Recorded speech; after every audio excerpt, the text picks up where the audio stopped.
আর একটা কথা আছে যেটা আমি বিশ্বাস করি না, সেটা বিদাতি কথা, যে কাসেম নাদৌরি স্বপ্নে দেখলেন, তারপর এখানে এসে এই জায়গাটাতে এসে এর নাক দিয়ে টানেন, শ্বাসটান, খালি গন্ধ আছে, খালি সেন্ট আছে, সেন্ট আছে। কিসের সেন্ট রে? হাদিসের সেন্ট, বলে মাদ্রাসা খুলতে হবে। এইগুলো কথা ঠিক নয় বলে আমি মনে করি। আলবানি যে 4টা হাদিসকে জয়ীফ বলেছেন বুখারীর, এমন লিখা হয়েছে, পড়লে মনে হবে যে আলবানির বড় ভুল হয়ে গেছে। দারুল উলুম দেওবন্দ একজন মৌলানা কাসেম নানদভী চালু করেছিলেন একটা চাল দিয়ে। দারুল উলুম দেওবন্দে একটা চাল আর 6টা খুঁটি। কাসেম নানদভী হলেন পরিচালক শিক্ষক, আর হুসাইন আহমদ মাদানী হলেন ছাত্র। যে হুসাইন আহমদ মাদানী 50 বছর যাবৎ, 45 বছর যাবৎ বুখারী পড়িয়েছে। তো 6 জন ছাত্র দিয়ে চালু। আর একটা কথা আছে যেটা আমি বিশ্বাস করি না, সেটা বিদাতি কথা, যে কাসেম নাদৌরি স্বপ্নে দেখলেন, তারপর এখানে এসে এই জায়গাটাতে এসে এর নাক দিয়ে টানেন, শ্বাসটান, খালি গন্ধ আছে, খালি সেন্ট আছে, সেন্ট আছে। কিসের সেন্ট রে? হাদিসের সেন্ট, বলে মাদ্রাসা খুলতে হবে। এইগুলো কথা ঠিক নয় বলে আমি মনে করি। তো উনি চালু করেছিলেন একটা চাল দিয়ে। দেওবন্দ একটা চাল দিয়ে 6টা খুঁটি দিয়ে চালু হয়। তো এটাও সেভাবে চালু হয়েছে। কোনো দিন তারা ভুল অক্ষরে কাসেম নাদৌরিকে ভুলেনি। নবী নয় যে নবী বলে ডাকে। কোনো দিন তারা হুসাইন আহমদ মাদানীকে ভুলেনি। নবী নয় যে নবী বলে ডাকে। আমি আসলে বলিনি যে হুসাইন আহমদ মাদানী শিরক করেছেন। জজ আমাকে যখন বলল সিলেট সুনামগঞ্জ কোর্টের, ও ভুল বলল, কিন্তু আমাকে কথা বলা নিষেধ করা আছে, তাই আমি বলতে পারিনি। আমি বলেছি যে এটা শিরক, এটা শিরক, এটা শিরক। হুসাইন আহমদ মাদানী যেখানে ডালিম গাছের নিচে বুখারী পড়াতেন, পরবর্তী শিক্ষকেরা বলতেন যে বরকতের জন্য ডালিম গাছের নিচে বুখারী পড়তে যেতে হবে একদিন। আমি বলেছি এটা শিরক। কথা বুঝতে পারোনি?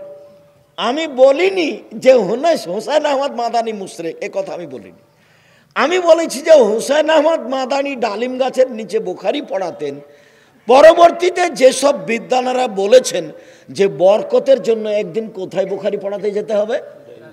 ডালিম গাছের নিচে। আমি এটাকে শিরক বলেছি।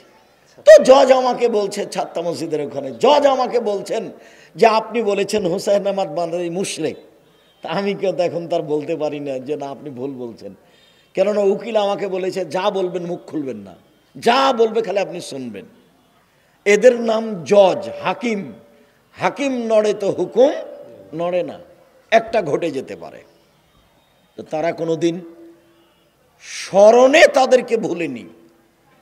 তাদের একটা দুয়া বরকত আছে, যখনই ভিন্ন কিছু ঘটবে তখন আল্লাহর অসন্তুষ্টি নেমে আসবে। যখনই আল্লাহর অসন্তুষ্টি নেমে আসবে তখন আপনার শত চেষ্টা ব্যর্থ হবে, শত চেষ্টা ব্যর্থ হবে।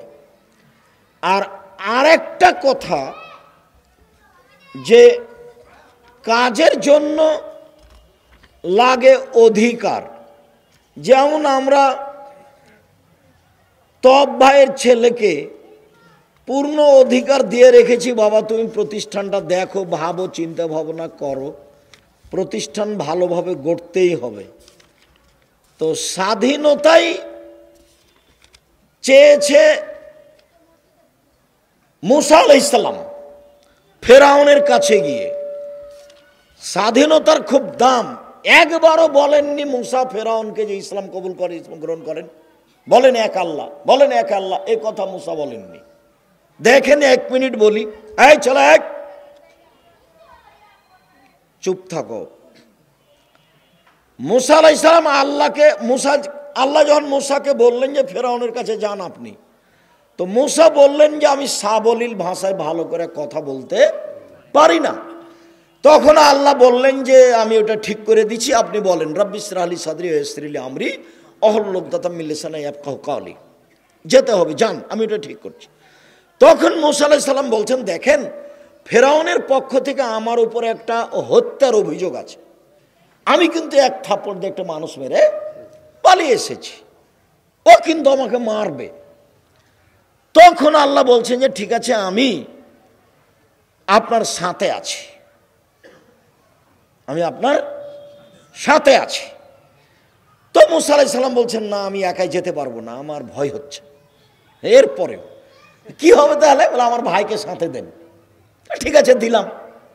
সব কথা আল্লাহ মুসার মেনে নিলেন।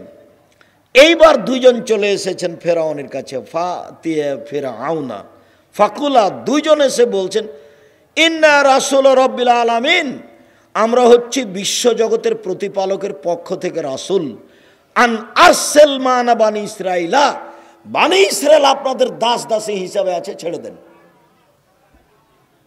আব্দুল্লাহর বক্তব্যই এটা, গোলাম হয়ে জাতির কাছে বসবাস করতে রাজি নই, গোলাম হয়ে একদিন বাঁচতে চায় না। মুসা বলছেন যে আমার সম্প্রদায়কে ছেড়ে দিতে হবে। আগে তো এসে বলবে বল লা ইলাহা ইল্লাল্লাহ বল, এই কথা না বলে কি বলছেন? আমার লোকজন ছেড়ে দেন। যুগ যুগ ধরে মুসা আলাইহিস সালামের সম্প্রদায়ের বানি ইসরায়েলেরা দাস দাসী হিসাবে আছে। সারাদিন পুরুষকে কাজ করে নেই, বা যখন তখন পুরুষদের হত্যা করে, আর বানি ইসরায়েলের নারীদের সাথে অন্যায় করে এবং বাড়িতে দাসী হিসাবে রাখে। শতাব্দীর পর শতাব্দী, শতাব্দীর পর শতাব্দী, কাল কাল ধরে চলছে। তো মুসা আলাইহিস সালাম বলছেন ছেড়ে দেন এদেরকে। তো এই কথা বলতে ফেরাউনের খুব ব্যাঘাত, আঁতে ঘা লেগেছে। তখন ফেরাউন বলছে, আলাম নুরাব্বিকা ফিনা, কি ব্যাপার, তোমাকে আমি লালন পালন করিনি ওয়ালিদান শিশুকালে, অলাবেস্তা ফিনা নুমরেকা সিনিনা, তুমি বহুদিন আমার মাঝে ছিলে না, আমার সামনে এসে এভাবে কথা বলো, মানে আমার লোকজনকে ছেড়ে দেন, এই কথা তো যেমন তেমন নয়, এটা মুখের ওপরে বলা, লিখিতভাবেও নয়, স্মারকলিপি নাই এখানে, নগদ ছেড়ে দেন। তখন ছোট থাকে, তোমাকে আমি লালন পালন করিনি, তুমি আমার বাসায় বহুদিন ছিল না, ফালতা ফালাতা কাল্লাতি ফালতা, তুমি একটা কর্ম করেছো, যা তুমি করেছো, তুমি তোমার কর্ম করেছো, এক থাপ্পড়ে মানুষ মেরেছো, ওয়ান্তা মিনাল কাফিরিন, তুমি বড় অকৃতজ্ঞ। এটা মুখের উপরে ফেরাউন বলল মুসাকে, মুসা বললেন একটা, ফেরাউন বলল আর একটা।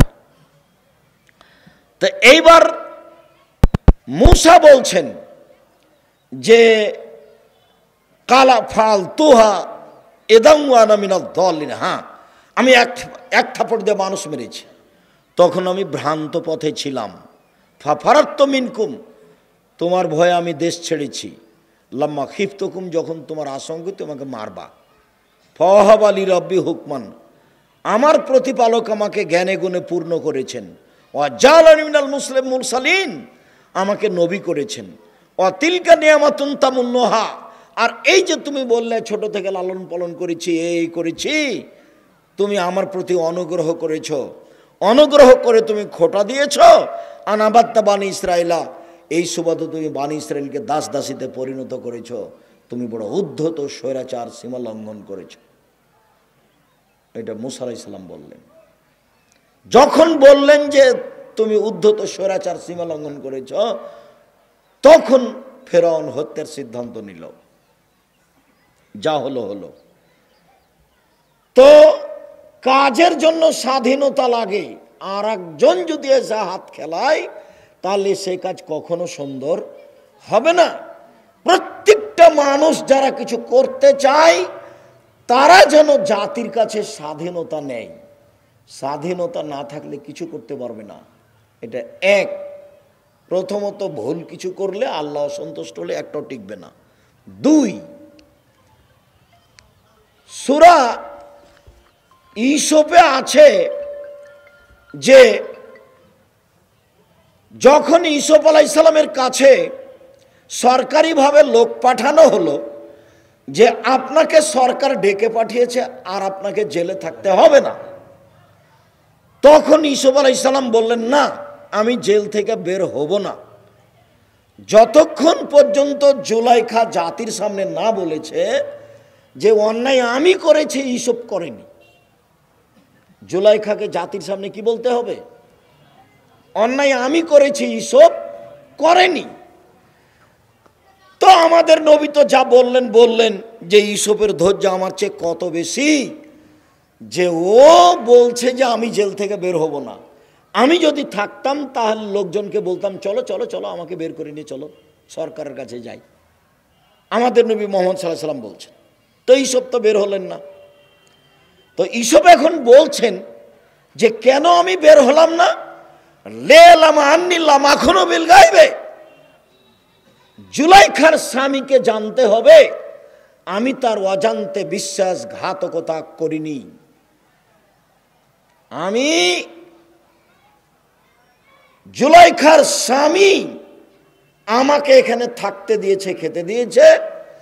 জুলাইখার স্বামীকে না জানিয়ে আমি জুলাইখার সাথে জেনা করিনি, এইটা আমি তার স্বামীকে জানাতে চাই যে আমি বিশ্বাসঘাতক নই। ও তো আমাকে এখানে থাকতে দিয়েছে, বলছে এই জুলাইখা, এই যে ভালো ছেলে, সুন্দর, দেখছো না কত সুন্দর টকটকে ঝকঝকে রে, একে আমরা ভবিষ্যতে সন্তান হিসাবে গ্রহণ করব। একে ভালো থাকতে দাও, ভালো খেতে দাও।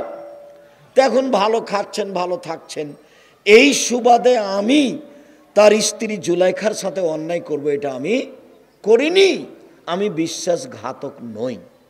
মর্মে আমি কল্যাণের আশায়, আটমল সালাফিয়া মাদ্রাসার ভিত্তি ছিল একবারে আল্লাহকে সন্তুষ্ট করার লক্ষ্যে, সামান্যতম কোনো স্বার্থ ছিল না ভবিষ্যতেও যেন কোনো মানুষ স্বার্থ নিয়ে আটমল সালাফিয়া মাদ্রাসায় না আসে। আমি আমার পক্ষ থেকে জোরালোভাবে অনুরোধ জানাচ্ছি আর উদ্বুদ্ধ করত বলছি যে আল্লাহর কাছে খালেস অন্তরে দোয়া করতে হবে যে আল্লাহ তুমি আটমল সালাফিয়া মাদ্রাসাকে কবুল করো, আমিন। আর ওদের হাতে রাখো, যাদের হাতে থাকলে এই প্রতিষ্ঠান নিখুঁত অবস্থায় আল্লাহর সন্তুষ্টিতে থাকবে। হঠাৎ করে আটমল সালাফিয়া মাদ্রাসা এখানে ধপ করে পড়ে যায়নি। এটা কিভাবে গড়ে উঠেছে সবাইকে মনে রাখতে হবে। আর আল্লাহ কোনো কাজ কারো ধপ করে দিয়ে দেন না, সময় দিয়ে দেন।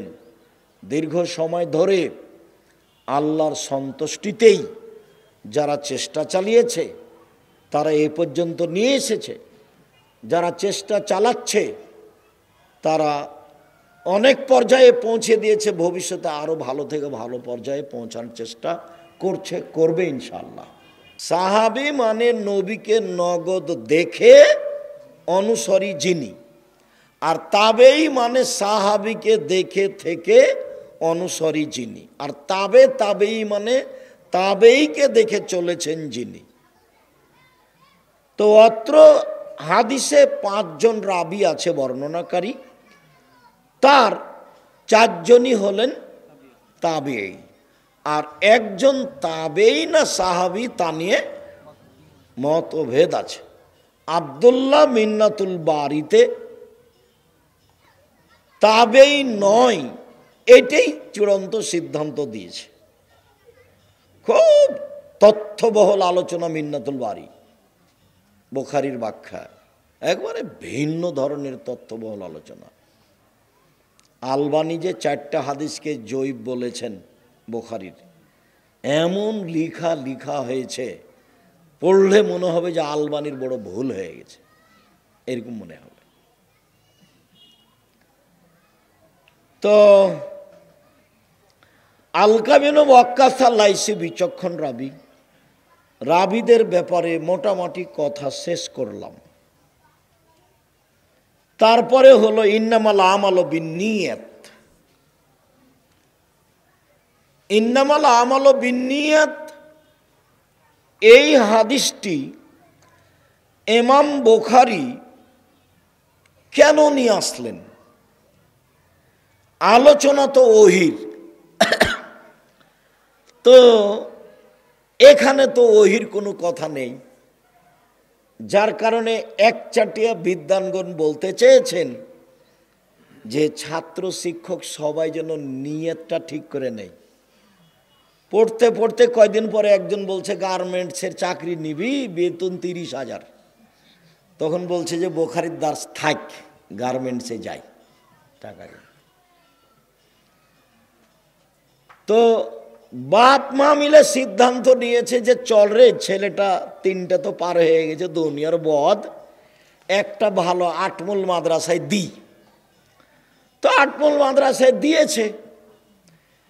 তো 2-4 মাস পরে খালা বলছে, ছেলেটার খালা, তোর মা বুঝে তোকে নষ্ট করার জন্য দিয়েছে, তোর কত মেধা ভালো, তোকে যদি এতে বগুড়া ক্যাডেট স্কুলে ভর্তি করতো তাহলে তোর কত শোনো হতো, কত কি করতি, ইঞ্জিনিয়ার হয়ে একটা বড় ডাক্তার হয়ে শয়তান হতি, প্রতারক। তো এভাবে খালা বারবার বলেছে। তখন খালাকে গিয়ে বলছে, তার খালা আবার ওর মাকে ধমকালছে। তখন ধট ওর খালু আবার বলে, তুমি জায়গা পাও না, ছেলেটা ওখানে দাও। কয়দিন পরে তখন নিয়ত কি হয়ে গেছে, উল্টে গেছে। দিয়ে বলছে যা হয়েছে হয়েছে, ভুল তো করেছি, ছেলেটা বগুড়াতে ভর্তি করে দিয়াই রে। ইন্নামাল আমালু বিন্নিয়াত। ইমাম বুখারী কি আসলে ওহির সাথে মিলানোর জন্য হাদিসটা নিয়ে এসেছেন, না ছাত্র শিক্ষকের অন্তরকে সংশোধন করার জন্য নিয়ে এসেছেন? বলছে যে 8 মূলে এসেছি, এখন কয়েকদিন বুখারী পড়বো, আসলে কুষ্টিয়া বিশ্ববিদ্যালয়ে ভর্তি হব সেই জন্য। তো কয়েকদিন কোথায় আর থাকবো, 8 মূলে খাই থাকি ফিরি। তো জামিয়া সালাফিয়ায় গেল না কেন, হাজার হাজার ছাত্র। তো বলছে যে আর বলেন না, আব্দুর রহমান এমন শক্ত, বাপ রে বাপ, পা ধরে পড়ে নিয়ে গেছিলাম, তো হয়নি। ওই যে হবে না রে, অন্তর আর একটা আছে। কয়দিন পরে ও কোথায় যাবে, কুষ্টিয়া বিশ্ববিদ্যালয়ে ভর্তি পরীক্ষা দিতে যাবে, আসলে এমনি আছে ও এখানে। তো ইমাম বুখারী বলছে যে ছি ছি ছি ছি, ওহির আলোচনা শুরু করেছি, কিন্তু তুমি আগে কি করো, সংশোধন হও। ইন্নামাল আমালু বিন্নিয়াত। তুমি যে এখন ফাঁকি দিয়ে আছো, চাঁপানেমুজের ভাষাতে ভোগা দিয়ে আছো, ফাঁকি দিয়ে যে তুমি আছো, তো তোমার অন্তরে একটা কালো দাগ পড়ে গেছে, অন্তরে তোমার একটা কালো দাগ পড়ে গেছে, এটা দিয়ে আর হবে না পড়া। যেখানেই যাও পথ ভালো আর হবে না, কেটে গেছে ওটাই। নিয়তে কি হয়ে গেছে, ত্রুটি হয়ে গেছে, ফাঁকি দিয়ে দিন কাটাচ্ছিল। তো অনেক বিদ্বানী আলোচনা অন্য, আর এই হাদিসটাকে সামনে রেখেছে। তার মধ্যে মেশকাতও তাই, উনি ইমানের আলোচনা করবেন, দেখি তার উপরে একটা হাদিস লিখে রেখেছে, সেটা হলো ইন্নামাল আমালু বিন্নিয়াত। তো মেশকাতের লেখক ও ছাত্ররাকে বলছে, দেখো আমি হাদিসটা নিয়ে এসে নিজেকেও সংশোধন করতে চেয়েছি, ভালো মানুষ করতে চেয়েছি, তোমরা যারা পড়ছো তারা একটু তোমরা কি করো, ভালো মানুষ হওয়ার চেষ্টা করো।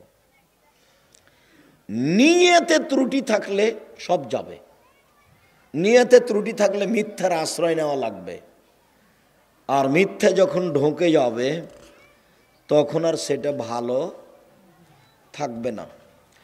ইমাম বুখারী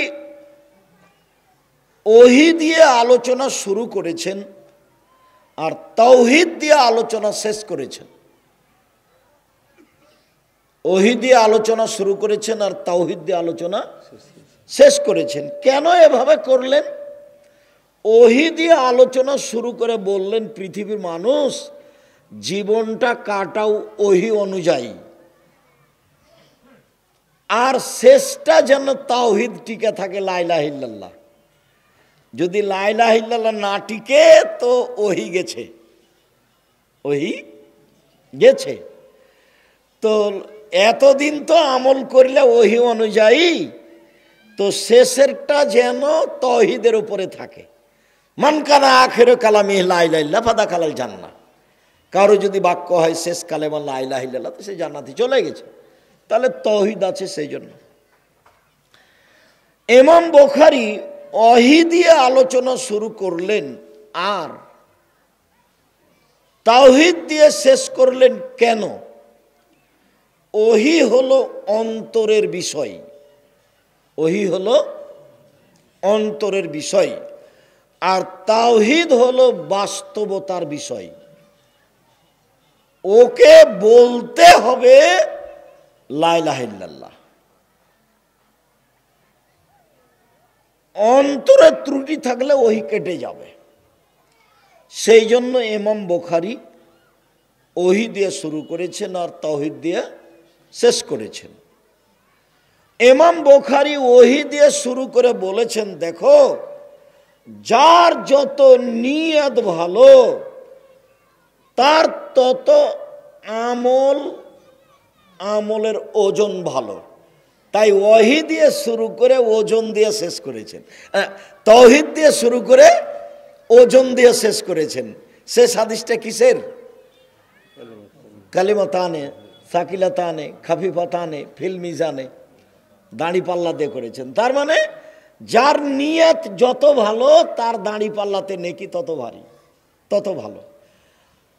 যার নিয়ত যত ফাঁকি দেওয়া তার ওই দাড়ি পাল্লার নেকি তত খালি, এমনিতেই হালকা। তো আমি আরো দুইটা কথা আছে, সেই জন্য তোমাদের এখানে তোমাদেরকে সতর্ক করো। তো আমরা নিজেরা সতর্ক হওয়ার উদ্দেশ্যে যারা এখানকার শিক্ষক, যারা আমরা আছি দায়িত্বে, তাদের সতর্ক করার লক্ষ্যে বলি যে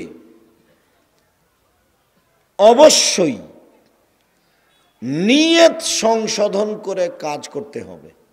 এইভাবে বলা হবে না যে আচ্ছা যাক এটা এখন হচ্ছে তো এটা করে নি, পরে আর একটা তো অন্য করবোই, সেটা তো আমি জানছি, পরে আর একটা করবো সেটা তো জানছি। তোমার অন্তরটা যেন খুব পরিষ্কার হয়। আসলেই তুমি দুদিন থাকার জন্য এখানে আসনি, বুখারী পড়ার জন্য এখানে এসেছো, এইটা যেন হয়। এইটা ছাত্র শিক্ষক সবাকেই বলি। আর একটা কথা বলি, বুখারী পড়াও ভাগ্য, বুখারী পড়ানো ভাগ্য। বুখারী পড়াও ভাগ্য, বুখারী পড়ানো ভাগ্য। যদি পড়তে পড়তে 2 মাস 4 মাস 6 মাস পরে চলে যাও তাহলে বুঝতে হবে ভাগ্য টলে গেছে। আসলে আমার ভাগ্যে এটা নেই, তাই এটা ঘটলো। বুখারী পড়াতে পড়াতে যদি বন্ধ হয়ে যায় তাহলে বুঝতে হবে ভাগ্য টলে গেছে। আসলে আমার ভাগ্যে এটা নেই, আমি জোর করে ধরে রাখছিলাম। এরপরে যেটা জরুরি কথা, আমি আপাতত তোমরা বই খুলে থাকো, দার্স শেষ করে আমি কোরআন মাজিদ থেকে 2-1টা কথা বলছি। তার প্রথম কথা হলো এই যে আটমল সালাফিয়া মাদ্রাসা আল্লাহকে সন্তুষ্ট করার উদ্দেশ্যে চালু হয়েছে। আল্লাহর কাছে জোরালো দাবি যে এই সন্তুষ্টির মধ্যে অসন্তুষ্টি ঘটানোর যেন কোনো মানুষ আল্লাহ এর কাছে নিয়ে না আসে। এটা আল্লাহর কাছে প্রথম দাবি। আমি দিনরাত জামিয়া সালাফিয়ার ব্যাপারে যখন কথা বলি তখন বলি যে আমার দিয়ে যেন জামিয়া সালাফিয়ার ক্ষতি না হয়, এটা আমি চাই না। আমি জামিয়া সালাফিয়া গড়তে এসে আমাকে দিয়ে জামিয়া সালাফিয়ার ক্ষতি হবে এরকম কর্ম, এরকম কথা, এরকম আচরণ আমি চাই না। এরপরেও আমার অজান্তে যদি কোনো ত্রুটি ঘটে যায় আর আমি সেটা যদি জানতেই না পারি তাহলে আমি জামিয়া সালাফের বেতন নিই না। আমি তো ইচ্ছা করলে বেতন নিতাম। আমি জালা সালাফিয়াতে যে প্রতিষ্ঠান আছে, ঘর বাড়ি আছে, সেটাতে আমি ভাড়া দিয়ে থাকি। তো যেহেতু আমি জামিয়া সালাফের কোনো সুবিধা ভোগ করি না, বেতনও নিই না, তা আমার অজান্তে যদি কোনো ত্রুটি ঘটে যায় তাহলে ওইটা তুমি আমাকে বিনিময় হিসাবে গ্রহণ করে পার করে দিও, জামিয়া সালাফের জন্য ক্ষতি না হয়। আমি জানতে পারিনি সেজন্য তুমি ক্ষতি করে দিবে, এটা আমি চাইনি। আমি তোমাকে আর একটা বলে রাখছি, আমি জামিয়া সালাফের সুবিধা ভোগ করি না। এক সন্ধ্যা খেলে তার টাকা দিয়ে দিই, অতএব আমার ত্রুটি তোমার কাছে ধরা পড়েছে, আমি বুঝতে পারিনি, তা আমি যে কর্ম করেছি ওটাকে বিনিময় করে তুমি জামিয়া সালাফে বহাল রাখবা, আমার জন্য ক্ষতি না হয়, আর জামিয়া সালাফের জন্য ক্ষতি না হয়। আর আমি যদি আমার ত্রুটি বুঝতে পারি জেনে শুনে সজ্ঞানে, তা আমি পরিবর্তন করব ইনশাআল্লাহ। তার মানে আমি জামিয়া সালাফের সরিষা সমপরিমাণ ক্ষতি চাই না। আটমল সালাফে মাদ্রাসায় যারা আসে কোরআন হাদিস শুনতে, যারা আসে টাকা পয়সা দিতে, যারা আসে প্রতিষ্ঠান দেখতে, তাদের ভিতরে সামান্যতম আল্লাহকে সন্তুষ্টি করা ছাড়া আর কোনো যেন উদ্দেশ্য না থাকে। আল্লাহু আমিন। থাকলেও ক্ষতিগ্রস্ত হবে, তাকে ক্ষতিগ্রস্ত হতেই হবে। যারা আসবে কোরআন হাদিস শুনতে, আল্লাহকে সন্তুষ্ট করার জন্য আসবে, মাথাটাকে খালি রেখে, মাথাটাতে কোনো দল আছে, কোনো সংগঠন আছে, তারপরে কোনো ব্যক্তি আছে, তারপরে হুমায়ুনকে কালামকে যারা দায়িত্ব পালন করে তাদেরকে একটা কথা বলা ভটকে দিব, এরকম কোনো হিসাব নিয়ে যেন না আসে। তাতে সেও ক্ষতিগ্রস্ত হবে, প্রতিষ্ঠানের ক্ষতি হবে। পরে আরো দুইটা কথা আছে, এই কথাটা প্রথমে বলছি। আসেন, আসতেই হবে।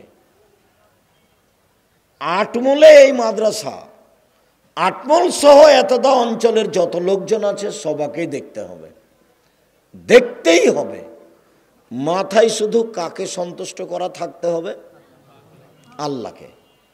আল্লাহকে সন্তুষ্ট করার জন্য আসতে হবে, বসতে হবে। ত্রুটি ভিতরে থাকে না যেন, পরবর্তীতে যারা আসবে তাদেরও যেন হয় না, এইটা দাবি প্রথমে কার কাছে করি? আল্লাহর কাছে। তারপরে মানুষ হিসেবে আমাদের কাছে, আপনার কাছে বলছি, একে আল্লাহর সন্তুষ্টির জন্যই তৈরি করা হয়েছে। তৈরি করো তো বহুদিন আগে একদিন সাদুরিয়া মাদ্রাসায় জালসায় এসেছিলাম। আব্দুর রহমান জুমার বাড়ি কাছ খাকা মৌলবীর ছেলে ওই মাদ্রাসা চালাচ্ছিল, কচ্ছপ খাওয়া আবু তাহের। সেখানে গিয়ে দুইজন মানুষ দেখা করেছিলেন, নূর মোহাম্মদ মাস্টার আর খয়বার হাজি আব্দুর রাজ্জাক। আটমূলে একটা মাদ্রাসা করতে হবে। তখন আমি বললাম, আপনি কি করেন আর আপনি কি করেন? তো তাদের পরিচয় দিল। তো সেইখানে কিছু বৈঠকে কথা হলো। তারপরে একদিন আসলাম, তাহলে এইখানে মাদ্রাসা করতে হবে। আসি, খাই, খালি কার বাড়িতে? নেই, কার বাড়িতে খাই? নূর মোহাম্মদ। আর নূর মোহাম্মদ সর্দার, নূর মোহাম্মদ সর্দার হলেন নানা, মানে বলি আমরা নানা, আর ওনার স্ত্রী হলেন নানি। তো নানা আর নানি, নানির বাড়ি রান্না বান্না খাই আর এই গল্প করি আর সময় কাটাই যে কিভাবে মাদ্রাসা করতে হবে। গড়তে ভাবতে ভাবতে ভাবতে পরবর্তীতে আরও আয়সা যোগ হলো। যারা তব ভাই আসলেন, আরও যারা আলাউদ্দিন, আব্দুল লতিফ মাস্টার, ওনারা সব আসলেন, দিয়ে 5-6 জন হয়ে গেল। সূচনা হলো 2 জন দিয়ে, বৈঠক 2-3টা হলো 2 জন দিয়ে, আর আমি আছি ফাও, এমনি আমিও আছি একবারে সূচনা থেকে প্রথম দিন। তো ঠিক আছে, করা লাগবে। সিদ্ধান্ত হলো, শিক্ষক ঠিক করলাম আবুল কালামকে, আর আরেকজন কি নাজমুলকে দিও, ওকে পাঠালাম এখানে। হ্যাঁ, নাজমুলকে আগে পাঠালাম, দিয়ে চালু করা হোক। কোনটা? ঘরের 2 তলাতে ছাত্র থাকতো না, ঘরে, ওটা চালু করা হলো। জি, বাকি ইতিহাস লাগবে না, শুধু সূচনাটা এই যে খাদিজা রাদিয়াল্লাহু তাআলা আনহা তার জন্য খাদ্য পানি প্রস্তুত করে দিতেন। হঠাৎ একদিন জিবরাইল আলাইহিস সালাম তার কাছে আসলেন নির্জনে, এসে চেপে ধরে বললেন, ইকরা, পড়ুন। উনি বলছেন মা নাবে কারি, আমি তো পড়তে জানি না। তো আবারও জিবরাইল বললেন পড়ুন। তো আমাদের নবী মুহাম্মদ সাল্লাল্লাহু আলাইহি সাল্লাম বললেন আমি পড়তে জানি না। আবারও জিবরাইল আলাইহিস সালাম বললেন পড়েন, ইকরা বিসমি রাব্বিকাল্লাযী খালাক খালাকাল ইনসানা মিন আলাক। এই কয়েকটা আয়াত জিবরাইল আলাইহিস সালাম আমাদের নবী মুহাম্মদ সাল্লাল্লাহু আলাইহি সাল্লামের সামনে পেশ করলেন। তিনি ছিলেন নির্জনে একাই, নির্জনে থাকা তিনি পছন্দ করেছিলেন। নির্জনের সুবাদে জিবরাইল আসলেন। ঘটনা ঘটল, মুহাম্মদ সাল্লাল্লাহু আলাইহি সাল্লাম স্ত্রী খাদিজার নিকটে এসে বললেন জাম্মিলুনি জাম্মিলুনি খাসিতু আলা নাফসি। খাদিজা তুমি আমাকে কম্বল দিয়ে জড়িয়ে ধরো, আমি মারা যাই নাকি আমি নিজের ব্যাপারে আশঙ্কা করছি, আমার যে কি হয়। তখন খাদিজা রাদিয়াল্লাহু তাআলা আনহা বললেন বলেন কি আপনি, আপনার মতো মানুষের উপরে কোনো দুর্ঘটনা আসবে এটা হয় না। এই কথা বলে তিনি কয়েকটা কথা উল্লেখ করলেন। তাতে তিনি বললেন আপনি অসহায় মানুষের খাদ্য যোগান, অসহায় মানুষের বোঝা বহন করেন, মেহমানকে খাওয়ার ব্যবস্থা করেন, আপনি সবসময় মানুষের বিপদ আপদে থাকেন, আপনার উপরে দুর্ঘটনা আসতেই পারে না, কাল্লা কখনো নহে। খাদিজা রাদিয়াল্লাহু তাআলা আনহা যা বললেন, রাসূল সাল্লাল্লাহু আলাইহি সাল্লাম যে ভয় করেছিলেন তাকে অস্বীকার করে দিলেন। না তো, এটা তো প্রশ্নই আসে না। কি করে আপনি বলতে পারেন যে আমার যে কি হয়, আমি মারাই যায় নাকি? এমন মানুষ মারা যায় না। তাহলে পরিস্থিতিতে সবচেয়ে ভালো কাজ সমাজে কি ছিল এইটা তিনি করতেন। তখন তিনি নবী নন, তখন তিনি অসহায় মানুষের পাশে থাকতেন, মেহমানের খাওয়ার ব্যবস্থা করতেন। এই কাজগুলো খাদিজার কাছে ছিল ব্যতিক্রম, ভিন্ন ধরনের ভালো মানুষের কাজ। স্বামী হিসাবে তাকে তিনি মূল্যায়ন করতেন, কিন্তু তিনি কি করতেন এটা তিনি আঁচও করতেন। খাদিজা রাদিয়াল্লাহু তাআলা আনহার বুদ্ধির অভাব ছিল না, পরিস্থিতি বুঝারও কোনো অভাব ছিল না। তারপরেও তিনি বললেন চলেন আপনাকে নিশ্চিত করার জন্য আমার চাচার কাছে নিয়ে যাই, চলো। পরিস্থিতি জটিল হলে বড় মানুষকেও কোথাও যেতে হয়, পরিস্থিতি জটিল হলে বড় মানুষকেও কোথাও যেতে হয়। তো স্ত্রী বলছেন চলেন নিয়ে যাই, সান্ত্বনা দেওয়ার জন্য আপনাকে অতিরিক্ত চলো। নিয়ে গিয়ে বলছেন দেখেন তো চাচা, আপনার ভাইয়ের ছেলের ঘটনা কি, ও কেন এভাবে বলছে। তো ওরাকা বলল যে বলো তো কি হয়েছে তোমার। তো ঘটনা এই এই এই। তখন ওরাকা বলছেন আরে সে তো নামুস জিবরাইল, তোমার কাছে তো জিবরাইল এসেছিল, তোমাকে তো এলাকার লোক বের করে দিবে।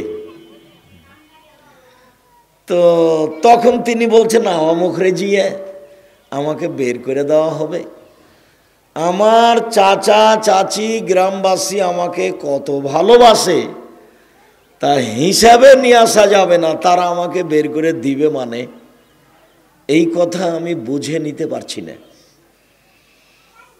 তো ঠিক আছে তাহলে বুঝো, আমি বলি জিবরাইল জীবনে যার কাছে এসেছে তাকেই মানুষ এলাকা থেকে বের করে দিয়েছে। তুমি যে বলছো যে আমার আত্মীয় স্বজন, আমার চাচি, আমার চাচা, আমার গ্রামবাসী আমাকে জীবন দিয়ে ভালোবাসে আর তারা আমাকে বের করে দিবে, এটা কথা হলো? তো তুমি যে বিশ্বাস করো না, তো তোমাকে বলি জীবনে যার কাছে জিবরাইল এসেছে তাকেই বের করে দেওয়া হয়েছে। তো তোমার কাছে এসেছে, তোমাকেও বের করে দেবে। তো আমি ওই সময়তে বেঁচে থাকলে তোমাকে সহযোগিতা করতাম। তো এই হলো ওহির সূচনা। ইমাম বুখারী রাহিমাহুল্লাহ তার কেতাব শুরু করলেন ইসলাম ধর্মের সূচনা দিয়ে, ওহির সূচনা দিয়ে। তাতে তিনি একটা অধ্যায় উল্লেখ করলেন, বাবু কাইফা কানা বাদুল ওয়াহি ইলা রাসূলিল্লাহ সাল্লাল্লাহু আলাইহি ওয়াসাল্লাম। আল্লাহর রাসূলের নিকট কিভাবে ওহির আগমন হলো, কিভাবে ওহির আগমন হলো, এইটা হলো ইমাম বুখারীর বুখারী গ্রন্থে প্রথম আলোচনা। যদিও তিনি 4টা হাদিস পেশ করেছেন, তার একটা হাদিসেই মাত্র ওহির আলোচনা আছে, বাকি হাদিসে ওহির আলোচনা নেই। তবে ওহি সম্পর্কে কিছু কথা আছে 4টা হাদিসেই। কিভাবে ওহির সূচনা হলো, তো আমি কাইফা কানা বাদু ওহি এগুলো নিয়ে আলোচনা না করে সামনের দিকে যাই, তোমার ওস্তাজিরা সময়ে লম্বা আলোচনায় জানাবে কিভাবে ওহির আগমন আমাদের নবীর কাছে হলো। এইটা হলো ইমাম বুখারীর অধ্যায়, এইটাকে সামনে রেখে উনি কিছু বলবেন। তো অধ্যায়কে সামনে রেখে উনি একটা কোরআন মাজিদের আয়াত পেশ করলেন একবারে সূচনাতেই, বাবটা অধ্যায়টা উল্লেখ করেই একটা আয়াত, ইন্না আওহাইনা ইলাইকা কামা আওহাইনা ইলা নূহিন ওয়ান নবিয়্যিনা মিন বাদিহি। নিশ্চয় আমি মুহাম্মদ সাল্লাল্লাহু আলাইহি সাল্লাম আপনার নিকট ওহী করেছি যেভাবে নূহ এর নিকট এবং নূহের পরবর্তী নবীগণের নিকট ওহী করেছিলাম। আপনার নিকট সেভাবেই করেছি যেভাবে অতীতের নবীগণের নিকট করেছিলাম।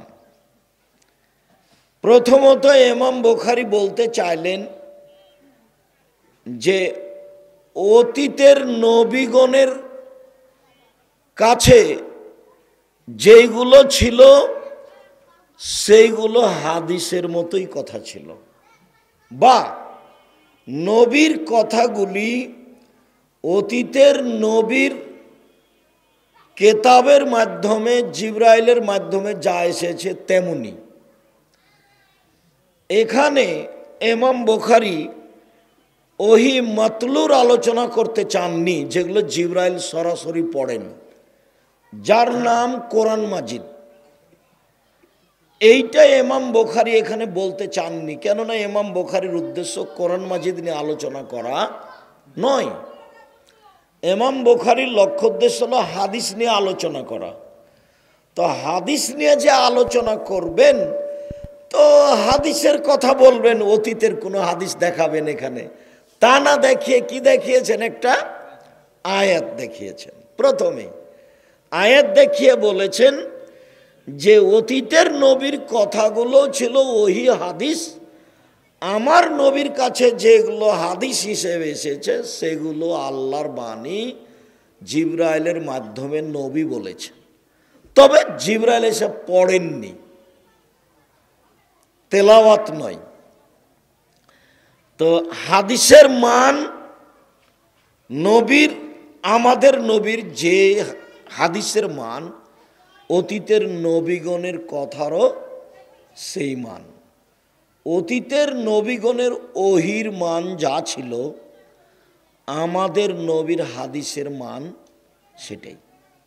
প্রথমত ইমাম বুখারী এই কথা বলতে চাইলেন। তারপরে যেটা বলতে চাইলেন সেটা হলো এই যে আপনার উপরে বিধান যেটা আল্লাহ দিয়েছেন সেই বিধানের সূচনা হয়েছে নূহ আলাইহিস সালামের উপরে। নূহ আলাইহিস সালামের আগে যারা ছিলেন তাদের উপরে কোনো বিধান ছিল না। পাপ করলে কি হবে, নেকি করলে কি হবে, কিভাবে সলাত, কিভাবে সিয়াম, এইরকম বিধান নূহ আলাইহিস সালামের আগের নবীর উপরে ছিল না। যার কারণে তাদের কোনো বিধানও পাওয়া যায় না। যা পাওয়া যায় তা মোটামুটি নূহ আলাইহিস সালাম থেকেই পাওয়া যায়। তা আমাদের উপরে যেমন হালাল হারাম বিধান আছে, তো অতীতের নবী নূহ আলাইহিস সালামের উপরে তেমন হালাল হারাম বিধান ছিল। ওর পূর্বে কোনো নবীর উপরে এইরকম বিধান ছিল না। যার কারণেই ইমাম বুখারী এই আয়াতটা বাছাই করেছেন যে আপনার ওহী হলো নূহ আলাইহিস সালামের ওহীর মতো। আয়াতটা পেশ করে আল্লাহর কথা বললেন যে আল্লাহ আমাদের নবীকে বললেন আপনার কাছে ওহী করেছি যেমন ওহী করেছিলাম নূহের নিকটে এবং তার পরবর্তী নবীগণের নিকটে। এরপরে আমরা এই আলোচনা ছেড়ে দিই। আমাদের সংক্ষিপ্ত 3টা আলোচনা আছে। তার প্রথম আলোচনা এইটা যে ইমাম বুখারী রাহিমাহুল্লাহ তার কিতাব আরম্ভ করেছেন ওহী দিয়ে। ধর্ম কিভাবে চালু হলো তার সূচনা দিয়ে। তারপরে একটা হাদিস চয়ন করেছেন ইমাম বুখারী। সেই হাদিসটার ব্যাপারে উনি বলছেন হাদ্দাসানা, আমাদেরকে হাদিস শুনিয়েছেন আল হুমায়দি ও আব্দুল্লাহ ইবনে জুবায়ের। আর হুমায়দি বলেন আমাদের সামনে হাদিস পেশ করেছেন সুফিয়ান ইবনে ওয়াইনা। সুফিয়ান সাওরি নয়নি, সুফিয়ান ইবনে ওয়াইনা। সুফিয়ান ইবনে ওয়াইনারই ছাত্র হুমায়দি, 20 বছরের হুমায়দি ছাত্র সুফিয়ান ইবনে ওয়াইনা। সুফিয়ান ইবনে ওয়াইনা বলেন আমাদের সামনে হাদিস পেশ করেছেন ইয়াহইয়া ইবনে সাঈদ আল আনসারী। ইয়াহইয়া ইবনে সাঈদ আল আনসারী বলছেন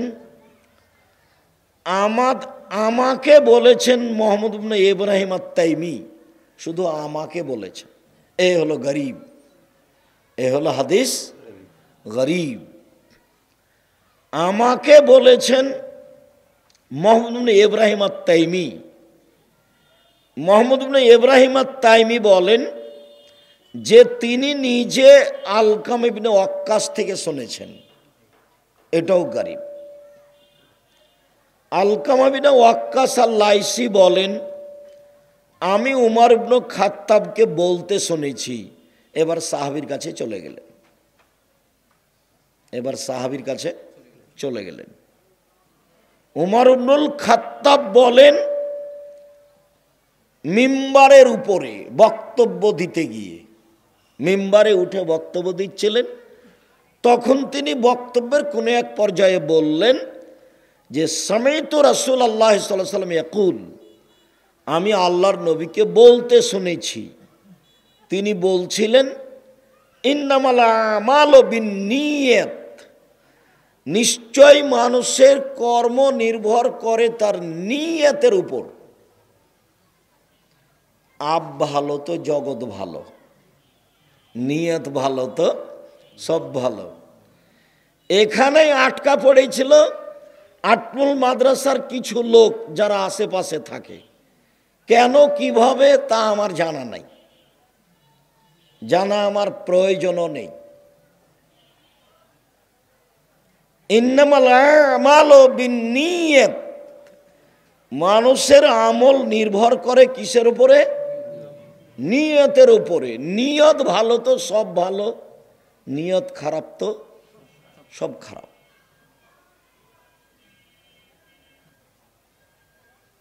অনেক কথা হাদিস শেষ করি, তার দুই একটা বলি।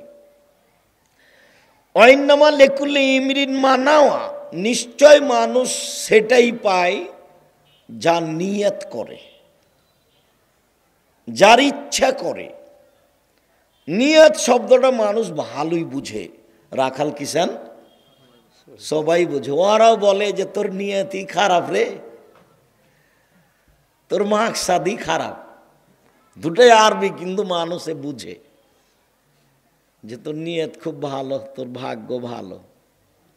ওয়াইন্নামা লেকুল্লে ইমরিন মানাওয়া, মানুষ যেটা নিয়ত করে সেটা পায়। কথা শেষ হয়ে গেছিল, তারপরে আবারও বলছেন মূলত ব্যাখ্যা, ফামান কানাত হিজরাত হইলা দুনিয়াই শিবহা, কেউ যদি বাড়ি ত্যাগ করে টাকা ইনকাম করব মনে করে, তো সে পাবে, কম পায় কার বেশি পায়।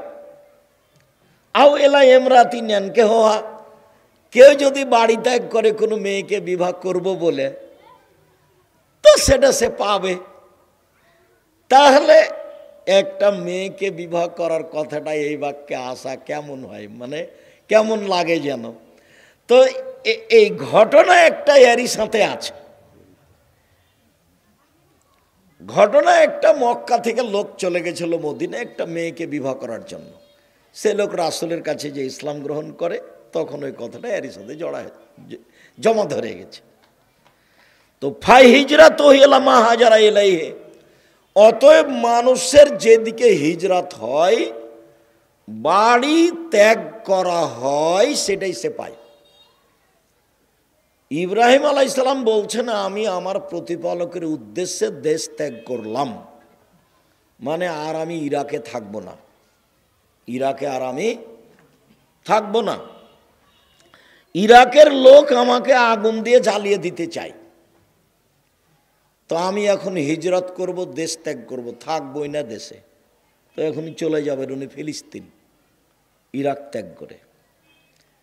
তো যে যেটার ইচ্ছা পোষণ করে, আল্লাহ তাকে সেটা দিয়ে দেন সময়ের গতিতে। প্রথমে দুই একটা বলি বর্ণনাকারীদের পরিচয়। প্রথম আলোচনা যে ইমাম বুখারী আল হুমায়দিকে চয়ন করলেন কেন, হুমায়দি থেকে বর্ণিত হাদিস চয়ন করলেন কেন। কোরআন মাজিদ কুরাইশ বংশের এতে কেরাতে লেখা আছে। কোরআন মাজিদ কার কেরাতে লেখা আছে? কুরাইশ বংশের। কেরাত তো সবাই বুঝবেন না, মানে আরবি পড়ার যে অক্ষর। তো একই অক্ষর চাঁপাই নবাবগঞ্জের লোকেরা বলছে যে কুণ্ঠে গেছিলি, কত ভারী করে বলছে, দন্তান্ন ঠকে এক জায়গাতে বলছে।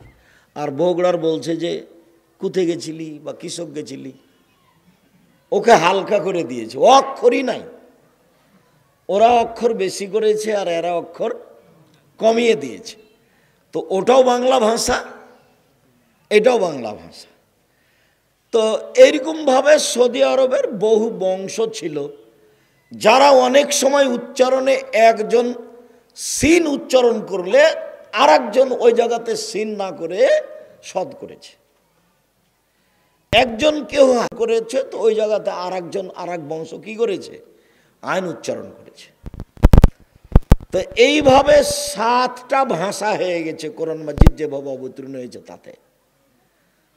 তো যখন উসমান রাদিয়াল্লাহু তাআলা আনহু কোরআন মাজিদ একটা রাখলেন, সব জ্বালিয়ে দিলেন, তখন কোনটা লেখা হয়েছিল, বহাল রাখা হয়েছিল কোনটা?